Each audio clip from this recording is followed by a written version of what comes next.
Guys, welcome back to our channel. Today we're going to be showing you how to make a souffle, which is an authentic French dessert.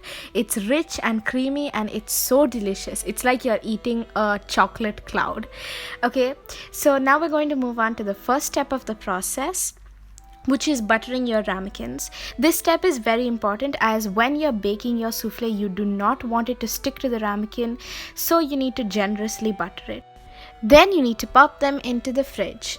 Next, get your saucepan and add in your milk. Then after boiling it for like 30 seconds, you need to add in your corn flour and then whisk continuously and fast, because otherwise the corn flour will become lumps and you definitely do not want that.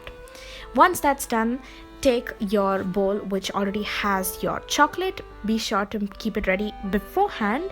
We are using 75% dark chocolate and we highly recommend you to use it as well because it gives your souffle a different kind of taste.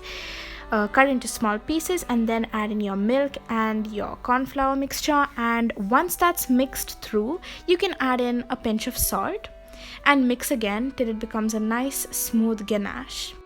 Next, it's time to take your eggs and separate the yolks from the whites. Now, this step is very important as well because you do not want any of the yolks to be in the whites, as you will be seeing later.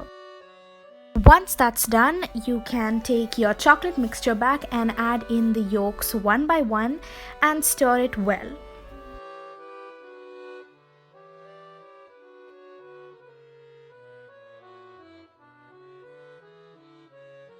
Now let's go to the egg whites. In a large separate bowl, you want to add your egg whites and your sugar.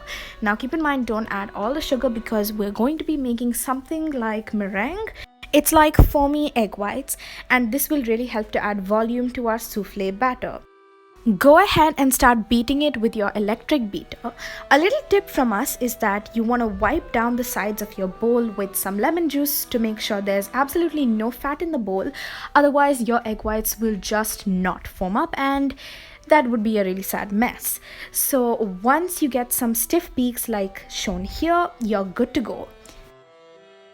Now you want to take your chocolate and your meringue or foamy egg whites, whatever you want to call it, and add in 1/3 of the foamy egg whites into the chocolate and mix it well. Here you don't really have to be conscious about how you're mixing it, just make sure it's fully mixed and well combined. Then add the chocolate mixture into the meringue. Once you're finished adding it, this is where you have to be really careful. Now, to keep all of that air which is already there in the egg whites, you need to fold the mixture, not mix it. So this basically means taking the egg whites that are in the bottom of the bowl and bringing it to the top very gently, making sure you don't want to knock that air out. Next, take your ramekins from the fridge and coat them once again with butter. Yes, once again, you really don't want them to stick. Then you just want to add in some sugar and generously coat the inside. Now this is just like a double layer protection and you want to coat every single bit so it's just like gonna stick to the butter. Then keep your tray ready and you want to add your souffle batter. Note, do not fill it completely. Do not, otherwise it will just not, like when it rises it will not look nice. So just fill it up till there, and now you can see a glimpse in the oven. It's looking like this. It will rise up and that's why you need a big ramekin. Now on to the dusting. We're using cocoa powder for one of these souffles and icing sugar for the other one. You can really go wild here. You can choose either one. It's up to you. Both are amazing. Now you want to be quick when you're doing this because as soon as you take these out of the oven, they're literally going to start shrinking and you don't want that because come on, you put so much effort and you really want that vertical rise. So serve them quickly, otherwise they're just going to fall back down and that air is going to go. Here is the final product. I think it looks pretty good and trust me, it tastes amazing.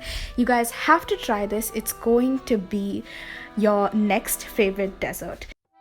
Okay, sure, it may look like a lot of hard work and maybe when you're first time doing it, it may be a lot of hard work, but trust me, the end result is completely worth it. It's like you're eating a cloud but with a chocolate flavor. It's that amazing.